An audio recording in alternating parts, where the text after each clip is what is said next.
Mi ne smijemo prihvatiti nepravdu i lopovluk kao nešto normalno.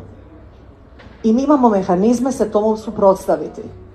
Znači, ja sam u svom mandatu, kao saborski zastupnik, i do danas više od 30 kaznenih prijava podnijela protiv raznih ogromnih pljački hrvatskih građana, gdje se iz našeg džepa kradu novci, od Croatia osiguranja, takozvane privatizacije, zapravo je bila čista otimačina, do spomenutog PPD-a i HEP-a. I pazite, što radi DORH? Kratko je Boris rekao, znate kako radi naše pravosuđe. Evo jedan primjer kako radi naše pravosuđe. Jedan moj poznanik je imao auto na leasing. I jednu večer u 8 sati njemu kuca policija na vrata, treba doći na obavijesni razgovor. Zašto? Leasing kuća podnijela kaznenu prijavu protiv njega. Pazite, kao prvo to je poslovni odnos. Znači, leasing kuća je zlorabila institut kaznene prijave da ga ustraši.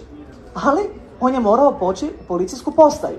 Nakon kratkog ispitivanja uspostavilo se da je on preplatio auto. Znači, ne da ne postoji nikakva greška ili njegova krivica, nego je on i preplatio, znači čisto iživljavanje. I on kaže, kako vam nije neugodno, to ste morali utvrditi prije nego što me maltretirate u 8 sati navečer. A kaže mu policajac, znate gospodine, mi moramo postupati po svakoj kaznenoj prijavi. Vratimo se na mojih 35 skoro kaznenih prijava. Ja sam ulazila u spise, nijedna procesna radnja u nekim slučajevima nije rađena. Gdje je tu Ustav, gdje je tu zakon?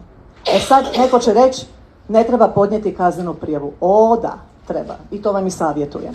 Znači, kaznene prijave treba podnositi iz više razloga. Jedan od njih je, sve te kaznene prijave su zapravo, ja bih rekla, optužba protiv nepravde u Hrvatskoj.